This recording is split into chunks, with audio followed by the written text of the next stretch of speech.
So every month or so, I find myself watching some content or listening to someone speak, or even at times, even interacting with someone in person. And I'm like, what? Like, what'd you say? Of course, in Spanish. I'm like, what'd you say? Like, what are you saying?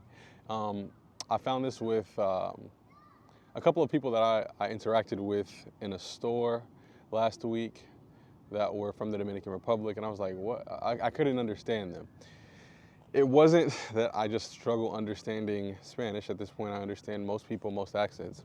But there are still times where I have to be like, what? Like, what'd you say? What'd you say? And usually after someone repeats it, even if they say something with the same speed that they said it with initially, I tend to understand. What I've noticed is that, so I had that experience coupled with me watching a couple of videos recently, and I had to go back and play back what the person was saying. I was like, what? What are they saying? And then after 2 or 3 listens, I I got what they were saying. But I just thought, like, if I, at my level, still sometimes have to, like, question, like, what? What did they say? Like, I think I heard what they said. I think I understood. But what are they saying? I just wanted to tell you guys, I wanted to give you guys some hacks and tricks on helping yourself understand these difficult, quote-unquote, accents. And I've talked about this before in a video. I talked about this in actually 2 videos. One of them is still up on my channel. The other one was a complete guide to Colombian Spanish. That was removed from YouTube. If this video gets removed from YouTube as well, I would hope not, because I'm going to try to follow their guidelines. But if it gets removed as well, I'll just re-upload this to the private group that I'll make eventually. But either way, what I want to do in this video is just tell you some things to look out for anytime you're not understanding Spanish, because typically, in my close to 5 years of experience speaking Spanish, now typically what happens is when we're not understanding something, it's a result of us not hearing certain sounds being pronounced. And as long as you kind of tell yourself, like, wait, listen again. Listen for an omission of this sound. Listen for this, listen for that. You'll tend to get what someone's saying. If you can kind of program your brain to understand the tendencies that you'll hear when you're not understanding something, you can kind of train yourself to listen for those things, and then eventually you'll understand a lot better. And so again, I find myself sometimes asking myself when I'm listening to something like, what did they say? Especially if I'm not actively listening, like I'm passively listening, I can be like, wait, what? And I'll go back and I'll be like, listen for this, listen for an omission of this, listen for this consonant to be pronounced that way.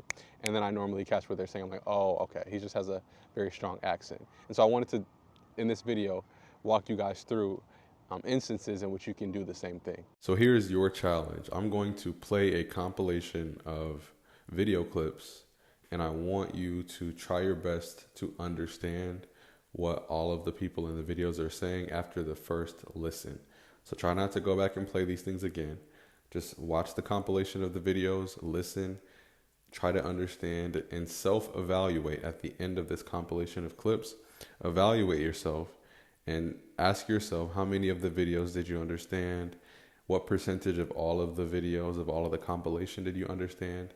And then from there, I'll transition into an analysis of each video clip, of each tendency in terms of, the difficulty in the way that some of these people speak, so that you're familiar with these things, and so that by the end of this video, you can walk away with some tools that can help you understand people that speak Spanish this way a little better. Yo soy de aquí, República Dominicana, resido en España, pero bueno, cuando vengo aquí me doy cuenta que yo no sé cómo la gente vive. Muy caro, está todo muy caro. No, eso está increíble, eso no lo aguanta ni en el diablo. Le preguntan al diablo, el diablo dijo que no aguanta los precios. Bueno, yo te voy a decir una cosa, mira, la carne está carísima. Aquí el dominicano no va a poder comer carne, el pescado no puede comer pescado, una persona ganando un sueldo normal. Amas de casa, padres de familia y comerciantes concuerdan en que los alimentos han experimentado alzas considerables. Kevin, ¿usted está seguro que esta finca aquí es suya? Porque yo a usted nunca lo he visto sembrar ni una mata de primitivo ni plátano, hermano. Eso ya lo habíamos hablado, familia. Esta finca es de un tío de mi mamá que tiene un sobrino, y ese sobrino tiene un ahijado. Y la finca es del ahijado de un primo del sobrino de mi mamá, hermano. Como si fuera mía.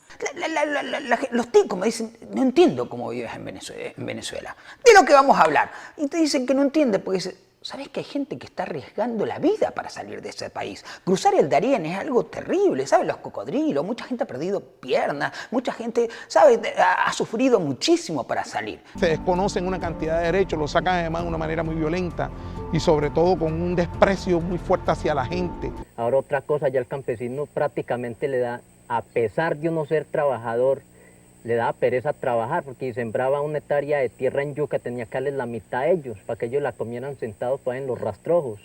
Los demás y a decirles, vea, esto no está bien así, vamos a hacer esto, vamos a apoyar el ejército, pues, y entonces fuimos volteando todos, hasta que así fue como vino a cuadrar esta región. Y ella me citó en la casa de ella, que no que fuera, que ella necesitaba decirme algo. Yo me emperché, manito, los mejores tenis que tenía, la película. Manito, y yo llegando a la casa de ella, cuando me abre la puerta y yo veo dos peladitos ahí sentados, manito. Y qué bola papá, yo ahí, mami, ¿cómo así? ¿Cómo así con la papá, mami? ¿Esto qué es? No te hagas reír. Y que, ay, papi, es que yo hace rato te quería decir que es que yo tenía 2 hijos, pero no me había quedado tiempo. Rafa, hombre, en 1 año y pico no le he quedado tiempo para ella decirme a mí que tenía 2 hijos. Me dijeron de que tú estás platanado, ¿verdad eso? Sí, que lo que no es directamente de la 42, ratata, con la pólvora prendida. Ajá. Yo hago coro toda la noche allá con mi gente, tomándome una pequeña live vestida de novia, ceniza, tan frío como mi ex esposa. ¿Tú pareces familia de Donald Trump? ¿De verdad? Sí, igualito. Sí, pero yo soy más veo que él. El mejor americano que yo he visto. Así yo he aprendido a manejar como usted. Yo cruzo los semáforos en rojo, manejo vía contraria a toda velocidad, subo los elevados. Sí, claro que sí. Está hablando mal de nosotros, no. Subo los elevados en una moto calibrando. No, bastante, sí, me señalaron bastante para que ella sí que no. Hubo un momento como que mi autoestima bajó bastante porque cuando salía la gente me señalaba. Hay gente que de pronto me habló en un tiempo, me dejaron de hablar, cosas así, pero fue mala información porque sí me juzgaban, pero no fue como ellos pensaban, ¿no? Ya, esas son las fronteras imaginarias. Sí. Son tonterías que Ya. viví, porque yo no vivo ninguna de esas tonterías. ¿Tú me puedes contarme alguna de las anécdotas que viviste en esas tonterías que tú le cuentas? So let's start with this first video from the Dominican Republic. Take a listen and try to tell me, I know you can't literally hear me, but say to yourself, translate to yourself what this lady's saying. I don't mean translate from English to Spanish, or Spanish to English rather. I mean, make sure that you understand all the words that she's saying. Her accent's not very difficult, so let's make sure you've got her first. Yo soy de aquí, República Dominicana, resido en España. Yo soy de aquí, de la República Dominicana, resido en España. I am from here, the Dominican Republic, but I reside in Spain. Pero bueno, cuando vengo aquí me doy cuenta que yo no sé cómo la gente vive. Pero bueno, cuando vengo aquí me doy cuenta que no sé cómo la gente vive. Well, when I come here, I don't know how people live. Like, I don't know how people live. I don't know how people survive, basically.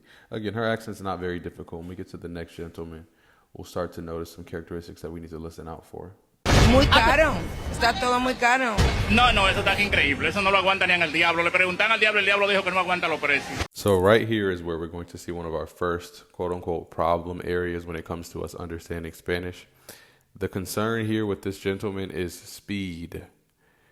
I wouldn't even say that this guy is not speaking very clear. He's not opening his mouth much and enunciating, but it's still somewhat clear what he's saying. He's literally just talking so fast that it's like hard to catch what he's saying. But either way, what you need to tell yourself in instances like this where you're not understanding people that speak like this is, you know, the words. Like, he's not presenting a dissertation. Like, he's speaking about high prices in the Dominican Republic. So you just need to kind of calm down and tell yourself, like, all right, I need to listen out for as many sounds as I recognize, but I just need to keep in mind that I need to prepare my brain to hear really fastly spoken Spanish. That's all that's happening here in terms of miscommunication. It's speed and exposure to Spanish spoken very quickly is what can help you resolve this issue, and it's a time thing, it's an exposure thing. But just keep that in mind. When you're not understanding people that talk like this, it's a speed issue. You need to start listening to people that speak fast a lot more. In a case like this where you kind of pause what he's saying or like play this back over and over again to train your ear to get accustomed to speed can help you tremendously in this case. Muy caro. Está todo muy caro. Muy caro, está todo muy caro. Everything is expensive. No, eso está increíble. He says, no, eso está increíble. He doesn't say, eso está increíble. No, eso está increíble. Okay, so he's kind of muffling the words, but he's basically saying, eso está increíble. This is incredible, basically. Eso no lo aguanta ni en el diablo. He proceeds to say, eso ni aguantaría el diablo. Eso ni aguantaría el diablo. He's just speaking super fast, but he's saying, eso ni aguantaría el diablo. He's saying even the devil wouldn't be able to like sustain or withstand or face this. Le preguntan al diablo, el diablo dijo que no aguanta los precios. So I guess this would technically be improper formal Spanish grammar, but I understand what he's saying. He said, le preguntan al diablo y el diablo dijo que no aguanta los precios. Le preguntan al diablo y el diablo dijo que no aguanta los precios. So he's basically saying, excuse me, he's basically saying they asked the devil and the devil said he couldn't withhold or withstand the prices. Okay, and so again, he's kind of mixing up the past and present tense. It might be a little saying in the Dominican Republic. I'm not sure, but you can clearly see that he's just saying, le preguntan al diablo y el diablo dijo que no aguanta los precios. Again, they asked the devil if he can withstand those prices, and he said that he can't withstand those prices. But again, he's just speaking extremely fast. And so that's the first thing that we need to work on, exposing ourselves to this speed, pausing and stopping like I'm doing continuously. When you're listening, that's how you train your ear to do that. So tangibly, if you want to know how to do that, when you come across someone that you don't understand, you need to do some digging, especially if it's digitally. Pause and start and stop the video. If you have Spanish-speaking friends, send them a message and ask them, hey, do you understand what they're saying? And if so, can you tell me what they're saying? And then that helps you progressively get better at this. Bueno, yo te voy a decir una cosa, mira. This phrase is so common amongst native Spanish speakers when they start sentences. She says, mira, te voy a decir una cosa. Te voy a decir, it's like she's not even speaking Spanish almost, but if you understand Spanish, you know what she's saying. She said, te voy a decir una cosa. Te voy a decir una cosa. What this woman is saying is, te voy a decir una cosa. Te voy a decir una cosa. So she's saying, I'm going to tell you something. I'm going to tell you one thing. I'm going to tell you something. But a lot of Spanish speakers, again, when they have these accents, they say, te voy a decir una cosa. Again, that sounds like, it just sounds, if you don't know any better, it's like, what is she saying? But all she's saying is, I'm going to tell a thing. Te voy a decir una cosa. But she's saying it like, mira, te voy a decir una cosa. Te voy a decir una cosa. Okay? La carne está carísima. La carne está carísima. Meat is super expensive. Aquí el dominicano no va a poder comer carne. In this instance here, this woman is literally swallowing these words. She's literally swallowing these words. I think a lot of native Spanish speakers even would have trouble telling me exactly what she said. I'm not a native Spanish speaker, but everyone would understand. But specifically what she's saying, I think it would throw a lot of people off. She said, aquí en la Dominicana, uno no va a poder carne. Sorry, I had to listen back to what she said. She said, aquí en la Dominicana, uno no va a poder comer carne. But listen to how she says this. Aquí el dominicano no va a poder comer carne. So the three words, uno no va a poder, they kind of mix up there. Okay, and so what she said again, aquí en la Dominicana, uno no va a poder carne, uno no va a poder comer carne. She's saying like here in the Dominican Republic, like one is not going to be able to eat meat, or one's not going to be, you're not going to be able to eat meat basically. But again, those three words, I think they were all three verbs. Uno no va a poder, va a poder comer. Those three verbs there, she mixed them together.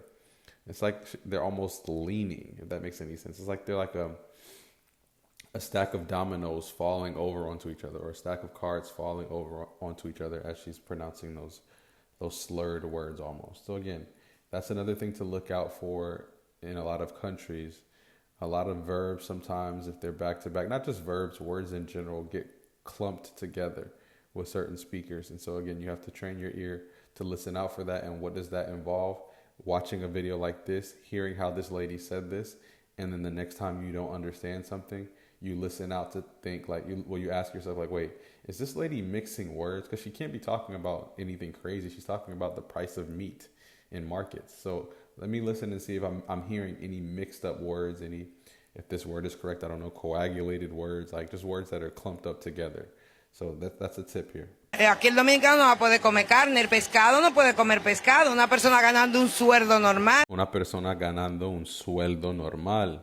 Someone earning a normal salary or normal income.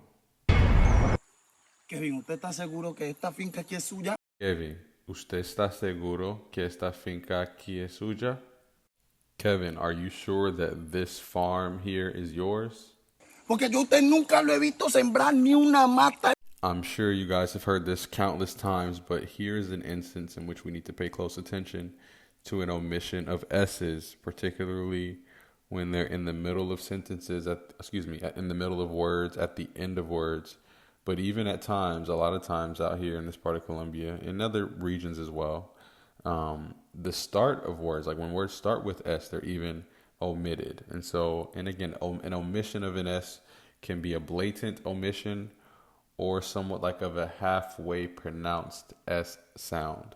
And so we're going to listen out for this here in these words.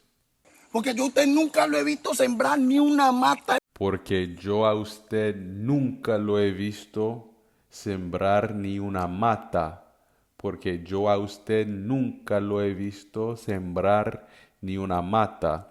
So he's saying, again, you have to listen. I'll play that again so you can hear it again. Doesn't sound like he's saying that. You have to get used to hearing this. And you get used to hearing this by watching videos like this, by watching guys like this video, and then pausing and starting and pausing and starting and trying to decode what they're saying. Porque yo a usted, because I to you, nunca lo he visto. I have never seen you. He's saying usted, so he's using lo to say you. Okay, if you don't understand that, you need to learn some other things in Spanish grammar. Pero yo a usted nunca lo he visto sembrar. Sembrar means to plant. Ni una mata.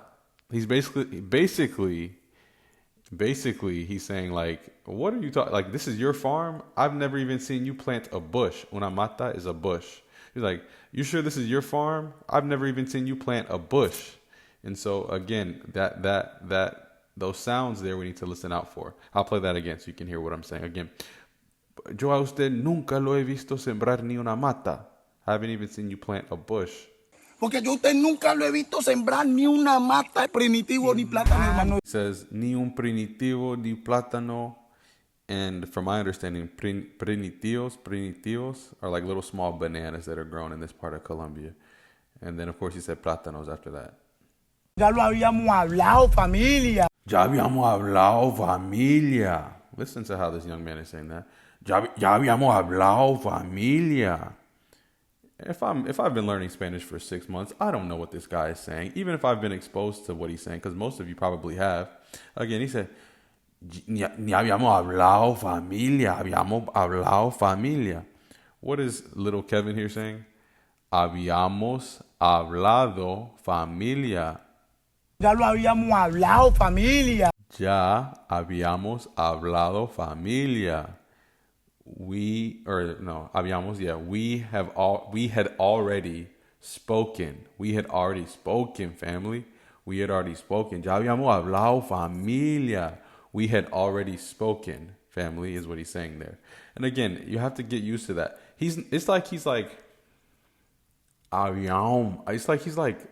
gnawing in his mouth instead of just saying habíamos. He's saying habíamos. It's like he's gnawing instead of just saying habíamos. How did I know that he's saying habíamos? Because when I first got exposed to these guys in this accent, I didn't understand. I spent about a week consuming their information, their content, and I started to train my brain like, oh, wait. What did he say? Habíamos. That sounds like habíamos. Oh, habíamos hablado. I knew what he was saying. He's just speaking with a very different accent.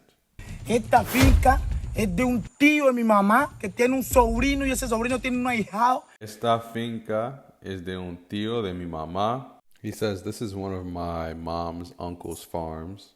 Tiene un sobrino y ese sobrino tiene un hijao. Listen how he said that. Hijao. Que tiene un ahijao. And I don't know what hijado means. I don't know what that is. I don't know if that's a slang way of saying hijastro, which is like stepson. I don't know. But I want you to pay attention in this case to the way that, again, Kevin is pronouncing that word hijado. Hijado. Hijao. Like the D in the word hijado is not even being pronounced. And that's another key characteristic when you're listening to people and you're not understanding them. That might be the culprit. You might be missing the fact that they're not pronouncing the letter D in the way that we're accustomed to hearing it. Again, the word, I don't know what hijado means. I'm actually going to text one of my friends that's Colombian after I record this video to ask, but hijado is the word clearly. I can tell because I'm used to Colombian Spanish, but he's saying hijao, hijao. Y la finca es del ahijado de un primo del sobrino de mi mamá, hermano. Como si fuera mía. Something else that a lot of people that teach Spanish or have Spanish content, they don't really stress this. And you have me to blame for this as well. I've always stressed in my videos how you need to listen out for an omission of S's, soft D sounds. But another thing in Spanish that I've always recognized but never articulated is the F. The F at the beginning of at the beginning of words. A veces no suena. And so sometimes it's not strong. Like the word fuerte. It's okay in Spanish to pronounce that F like fuerte. That's actually standard Spanish. But a lot of times you'll hear Spanish speakers say like fuerte, muy fuerte, es muy fuerte. Él es muy fuerte, hombre. Like they won't pronounce the F. And this is a perfect example of that. And again, I don't know why. It's so, I'm literally smiling recording this because I never really thought to articulate this. But it's something that I've noticed a lot. A lot of Spanish speakers don't pronounce that F. They don't at the beginning of those words. Again, fuerte is a perfect example. Like you'll hear somebody say like, uy, es muy fuerte, hombre. Ese chico es muy fuerte. It's like, so in this case, that's what's happening. So Kevin says here, keeping in mind what you now know about the F, he says, como si fuera mía, como si fuera mía, como si fuera mía. I'm not good at imitating those accents, but what he said was, como si fuera mía, fuera. But notice he did not emphasize the F sound there. And again, that's another common listening hack that you need to listen out for. He didn't say, como si fuera mía. He said, como si fuera mía, como si fuera mía. And what that means in Spanish is as if she were, like, como si fuera mía, as if he were mine, as if she were mine, as if it were mine. I'm not sure what he's referring to here, but that's what that would be, como si fuera mía, as if it were mine, as if he were mine, as if she were mine. I think I get it. He's talking about the farm. He's like, I can be on the farm as if it were mine, como si fuera mía. But again, he's saying, como si fuera mía. Como si fuera mía. I can't even imitate it, but you guys can hear it again, and you'll see what I'm talking about. Think about fuerte. A veces fuerte se convierte en fuerte. Como si fuera mía. Los ticos me dicen. So I don't know why the Argentinian accent doesn't get its just due in terms of its difficulty to understand, but it's challenging. It's challenging. And so if you're not catching what this guy is saying, one thing that you need to note in Argentinian Spanish is similar to other Spanish dialects, that omission of the S, but it's like super whistly. Like this guy is saying, los ticos me dicen, but it sounds like he's saying like, los ticos me dicen, like, los ticos me dicen. It's like the rhythm, the cadence, and the pronunciation altogether make a recipe for a very difficult to understand Spanish dialect. Again, he said, los ticos me dicen. If you're not familiar with this, ticos are Costa Ricans. And he's saying, like, Costa Ricans tell me, los ticos me dicen. Los ticos me dicen, no entiendo cómo vives en Venezuela.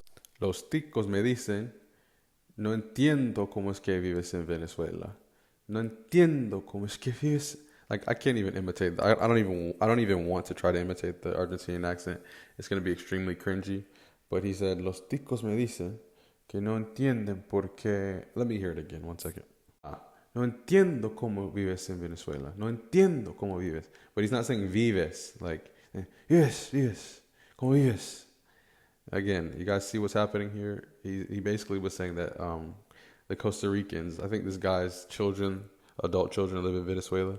And he was saying that, I'm sorry, they live in Costa Rica.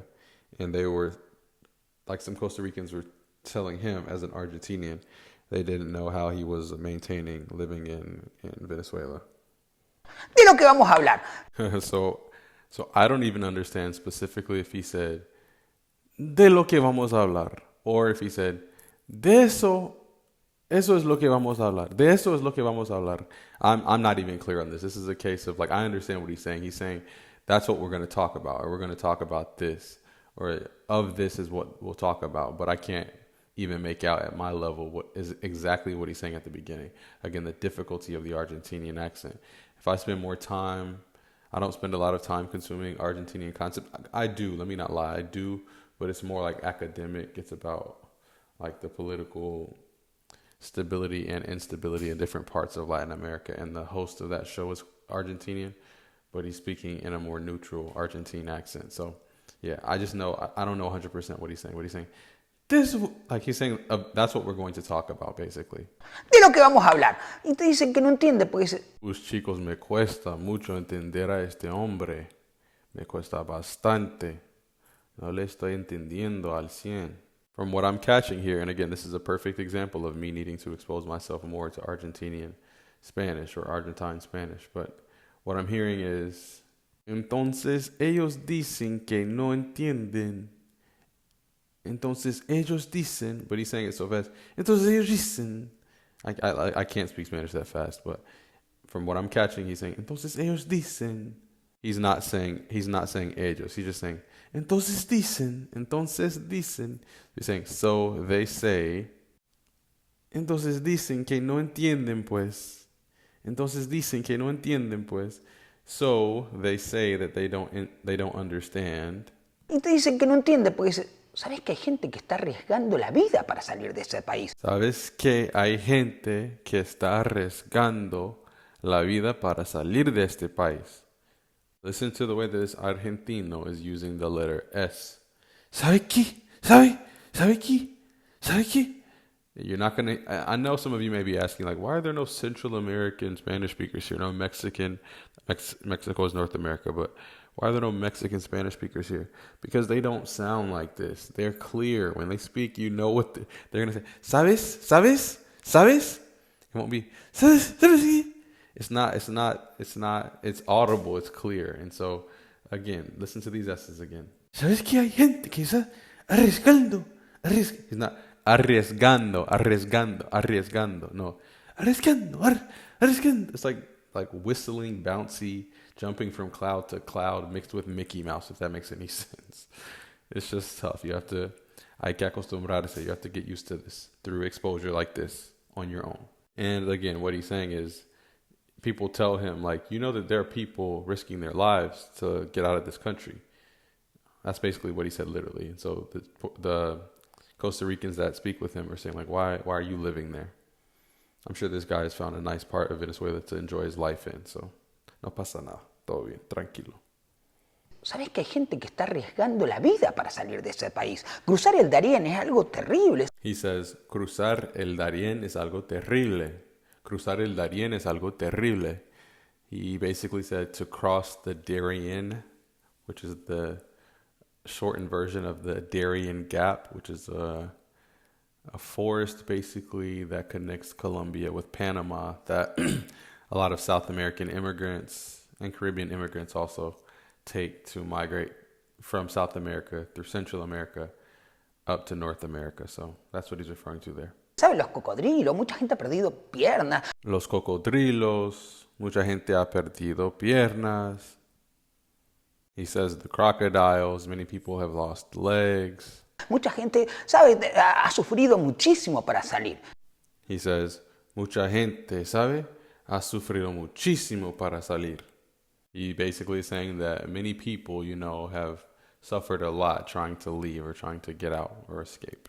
Se desconocen una cantidad de derechos. With this fellow right here, we've got a mix of things. We've got a little bit of a Caribbean accent, but we also have just a unique sounding accent, a really bouncy nature to his Spanish. Plus, he jumbles up words. Now, this is a documentary, so he's speaking fairly clear, but you can clearly hear his accent, and I can see why it could be challenging for some people to catch some things that he says, particularly something else that I'll highlight further along. What he says is, se desconocen una cantidad de derechos. Basically, I can't translate that word for word, but basically, in this context, he's describing a neighborhood near downtown Cartagena, Colombia, that has been gentrified and basically turned into a touristic hub, and the people that lived there have been displaced. And so he's basically saying a lot of people just don't know their rights. Like the rights that people have, a large quantity of rights that people have are unknown, basically. He didn't say that word for word, but that's how I would translate that or interpret that rather from Spanish to English. Sacan además de una manera muy violenta. If this were a live stream or if this were a class, this is where I would pause this video and I say, somebody please tell me what this man just said. I guarantee you, I don't care. I guarantee you 90% of you don't know what this guy just said. I guarantee you. It's just tough. It's a tough accent to catch here, okay? One word in particular is the one that's tough. Listen to this again. Sacan además de una manera muy violenta. What he said was, sacan además de una manera muy violenta. Sacan además de una manera muy violenta. Sacan además de una manera muy violenta. I can't imitate that. Sacan además de una manera muy violenta. But he said, sacan además de una manera muy... ¿Qué dijo? ¿Muy qué? Muy violenta, he said. Sacan además de una manera muy violenta. Again, he's talking about the inhabitants of this neighborhood in Cartagena and how they were removed from their neighborhood, and he's saying that they're taken out. He did not say neighborhood, but for the context, he's talking about their neighborhood. So he's saying the people are taken out of their neighborhood and through very violent means, in a very violent way. But again, listen to that. Listen to how he says además. I'll play that one more time. Sacan además de una manera muy violenta. Sacan además de una manera muy violenta. Sacan además de una manera muy violenta. Sacan además de una manera muy violenta y sobre todo con un desprecio muy fuerte hacia la gente. Y sobre todo con un desprecio muy fuerte hacia la gente. And with a very strong contempt towards the people. So again, he's talking about the locals in a certain neighborhood in Cartagena being forced to leave their homes. So as we get towards the tail end of this video, I'm not going to do as much explaining because I think a lot of the key characteristics that I've talked about have been explained. I'll still do some, but I'm just giving you a heads up. Most of the rest of this video will be helping you translate what's being said, and through that, you'll start to notice different patterns, different speech patterns that you can recognize that can make sure that you are on your P's and Q's when you're listening to other people that seem to be difficult to understand in the future. Ahora otra cosa. A lot of times that combination of words ahora, otro, ahora, ahora, and then certain other words. A lot of Spanish speakers kind of jumble those up. So again, he said, ahora otra, what are you saying? Ahora, otra, now another. Ya el campesino prácticamente le da, a pesar de uno ser trabajador, le da pereza trabajar porque si sembraba una hectárea de tierra en yuca tenía que darles la mitad a ellos. I want you to pay close attention to how this campesino says he had to, like a farmer back in the day during this conflict, the farmer had to give him or her, the farmer had to give them like what their products basically. Listen to how he says that. Tenía que darles la mitad a ellos. or something of this sort. I'm not going to translate everything that they say word for word, but I want you to listen how he's mixing tenía que darles. Listen to the just how these words kind of trip over each other. Again, this is another key thing that you need to look out for when you're listening and not understanding. Para que ellos la comieran sentados fue en los rastrojos. Ella me citó en la casa de ella, que no que fuera que ella necesitaba decirme algo. Oosh, another very important thing to look out for or listen out for. He said necesitaba, lo que ella necesitaba. Notice how Kevin here does not pronounce the letter B in the word necesita. Lo que necesita, lo que necesita, lo que ella necesita. But the word is lo que, what should be said, I mean, not should, but standard Spanish is lo que ella necesitaba.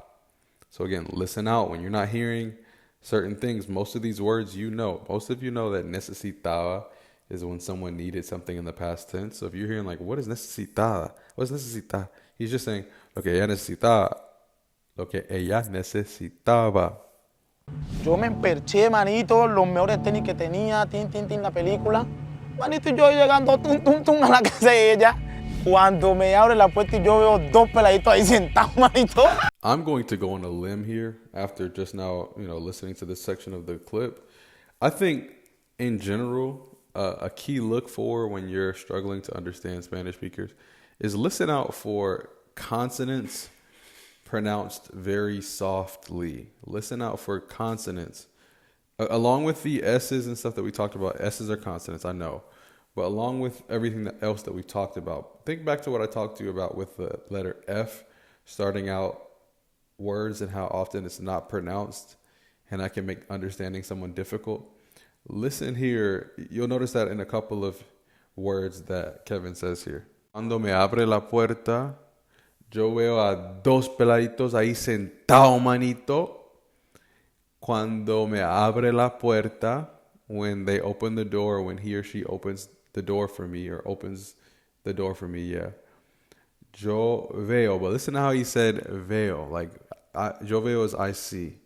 But he said, yo veo. You can't hear that he's pronouncing the letter V. He's like, yo veo, top. And again, I like this accent a lot. He doesn't say, listen to the difference in this. Yo veo dos peladitos allí sentado, hermanito. No, he said, yo veo dos peladitos ahí sentado, manito. Yo veo dos peladitos ahí sentado, manito. So, again, yo veo, I see, dos peladitos.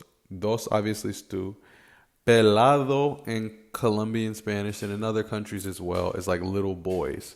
It's like little kids, like wet behind the ears, like bald little kids, peladitos. Not literally bald. I'm just saying like, it's like, I think that's the origin of it. I don't know, but either way, dos peladitos. I see two little kids sitting down, like seated. And again, seated is sentado.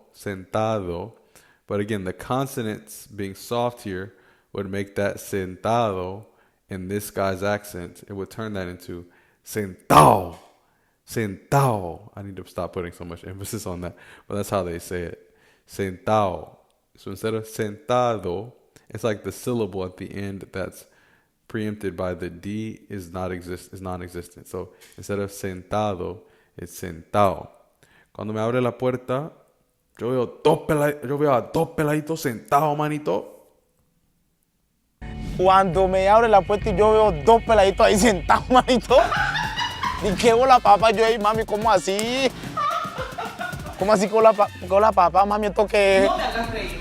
Y que, ay, papi, es que yo hace rato te quería decir, Rafa, hombre, en un año y pico no le he quedado tiempo para decirme a mí que tenía dos hijos. Me dijeron de que tú estás platanado, ¿verdad eso? Me dijeron de que tú estás aplatanado. ¿Es verdad eso? You have to train your ear for this Dominican Spanish, guys. Me dijeron de que tú estás aplatanado. ¿Es verdad eso? Something of the sort. I understand some of the stuff, guys. I understand, but like literally saying word for word what they're saying, there are little small words in there that sometimes, because they're speaking so fast, I might miss. But the idea is what I articulated a few seconds ago. The other thing I want you all to do with this clip is not to focus on the gringo. Like, don't focus on him. Even though to me it's very funny what he's doing. It's funny. I don't know. It's not funny because of how he's not because he's imitating them. Like, literally what he's saying is funny. Like, if he said that in a gringo accent, it would still be funny, even if it wasn't mimicking the Dominican accent. But I want you to focus on the Dominicans that are asking this gringo these questions. So we are now going back into the world of Dominican Spanish speakers. Guys, it's not just Dominicans, but Dominicans are, they really force you to learn their slang. Again, I'm not saying everybody, but because it's so widespread throughout their language, throughout the way that they speak, it's very important that you learn some Dominican slang, and let's translate that to other dialects. It's also important to learn slang from other countries as well. Think back to the example that I just made with pelado. If you don't know that pelado is cachorro in Mexican Spanish, like in Mexican Spanish, they call little boys, like little kids, pups, like cachorro. In Colombia, it's pelado. In other countries, they have different names for it, right? Chamaco, like they have different names for it. And so this is a perfect case. I didn't know what this meant when I got this video from my friend Jalen. He sent it to me, and the interviewer is asking the gentleman here, the gringo here, like he's saying, like, I heard that you were aplatanado. I had no idea what aplatanado meant. Guys, I asked some Dominicans if they knew what this meant, and some of them that weren't from Santo Domingo, they didn't know what this meant. So even Dominicans have to stay abreast of the slang. Apparently, aplatanado means like plugged in, pretty much like an adopted Dominican. So they're saying, like, I heard that you were like really for the culture. You were really a gringo, but one of us to an extent. Hopefully, if you're a Dominican, you can clarify my translation there, or if you're very familiar with Dominican slang. Sí, que lo que no voy a ver directamente de la 42, ratata con la pámpara prendida. Ajá. Yo hago coro toda la noche allá con mi gente, tomándome una pequeña live estilo de novia, ceniza tan frío como mi ex esposa. ¿Tú pareces familia de Donald Trump? Tú pareces a mí Donald Trump. Tú pareces a mí Donald Trump. The interviewer here tells the guy, you seem to me, you look to me, you give me Donald Trump vibes. Like you look like Donald Trump. You give Donald Trump. De verdad. Sí, igualito. Sí, pero yo soy más veo que él. El mejor americano que yo he visto. Hasta yo he aprendido a manejar como usted. Yo cruzo los semáforos en rojo, manejo vía contraria a toda velocidad, subo los elevados. Sí, claro que sí. Está hablando mal de nosotros, no. I know for a fact that early on learning Spanish, I wouldn't have understood this. The gringo here is saying that he's Dominican because he like drives crazy on the road. He runs red lights, stuff like that. And then they kind of stop him. They're like, no. And then the guy on the left in the blue shirt says, está hablando mal de nosotros. I can't imitate it, but he's like, está hablando mal de nosotros. No, está hablando mal de nosotros. What is he saying? He's saying, estás hablando mal de nosotros. No, he's basically like, come on, chill out with the jokes. Like, you're talking bad about us now. Like, está hablando mal de nosotros. No, está hablando mal de nosotros. Estás hablando mal de nosotros. Again, we have to get our ear trained to these. El mejor americano que yo he visto. Hasta yo he aprendido a manejar como usted. Yo cruzo los semáforos en rojo, manejo vía contraria a toda velocidad, subo los elevados. Sí, claro que sí. Está hablando mal de nosotros, no. Subo los elevados en una moto calibrando. No, bastante, sí, me señalaron bastante para que ella siga. No, hubo un momento como que mi autoestima bajó bastante. Mi autoestima bajó bastante. My self-esteem went down tremendously, or a lot. Mi autoestima bajó bastante porque cuando salía la gente me señalaba. Hay gente que de pronto me habló en un tiempo, me dejaron de hablar, cosas así, pero... Another thing you'll notice with these accents is the AR at the end of verbs isn't ar. Hablar is hablar. Whoa, what was that? What did I just do there? What? Hold on one second. Listen to how he says, they stopped talking to me. me dejaron de hablar, me dejaron de hablar. He didn't say me dejaron de hablar. He said me dejaron de hablar. Hay gente que de pronto me habló en un tiempo, me dejaron de hablar, cosas así, pero fue mala información. Porque sí me juzgaban, pero no fue como ellos pensaban, ¿no? If you didn't know any better, you'd think this guy was saying they played with me, because he says like, sí, ellos me juzgaban, ellos me juzgaban, ellos me juzgaban. It's like, what? But he's saying, ellos me juzgaban. They used to judge me. Ellos me juzgaban. But that juz sounds like juzgar, who. It sounds like who. Ellos me juzgaban. Again, same thing with the B. Like, not ellos me juzgaban. Ellos me juzgaban. Sí me juzgaban, pero no fue como ellos pensaban, ¿no? Ya, esas son las fronteras imaginarias. Son tonterías que Ya. viví, porque yo no vivo ninguna de esas tonterías. ¿Tú me puedes contarme alguna de las anécdotas que viviste en esas tonterías que tú le cuentas? This is the last clip of this video, and it's the last because it's the one that was el gran desafío para mí hace 3 días. This was like a big challenge for me 3 days ago. Now, I wasn't actively paying attention. I was eating on my phone, and I had this video up. I went down a wormhole of Cartagena, Colombia, like dangerous neighborhoods in Cartagena, the nice neighborhoods in Cartagena, documentaries about the history of Cartagena. And so I was watching this passively while I was cooking, I think, or eating or something. And I literally had to pause this, and I was like, what is he saying? What is this guy saying? The interviewer, what is he saying? And it wasn't until I played this back a couple of times and I listened to it and I used the tools that I've explained to you all in this video. I used those tools to help me interpret what he was saying, and now I completely understand what this guy is saying. Again, this is what gave me the idea to create this video. So let me show you or tell you what he's saying. ¿Tú me puedes contarme alguna de las anécdotas que viviste en esas tonterías que tú le cuentas? ¿Tú me puedes contarme alguna de las anécdotas que viviste en esas tonterías que tú le cuentas?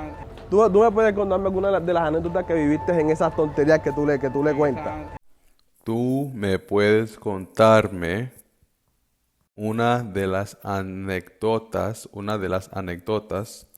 en estas tonterías que tú le cuentas. Yeah, so he's saying, can you tell us one of the stories that you have, one of the anecdotes that you have from your life living with that nonsense, living in the nonsense? I'm not the best at translating word for word, but that's the general gist of what he's saying. He's basically like, tell us about your former street life. Tell us a story from your former street life. He did not say tu vida de la calle anterior, but that's essentially what he's communicating here. So I want to end the video with this clip. I hope this was helpful. I hope that this was fruitful. I hope that YouTube does not take this video down. If it does, you can find this in our private group, but I don't think YouTube will take this down. Hopefully these tips can help you in your listening skills. And if you have any other video ideas, concerns, comments, let me know in the comment section below, and I'll be sure to reach out or respond to all of you guys. Thank you as always. And again, I hope this was extremely helpful. Ciao.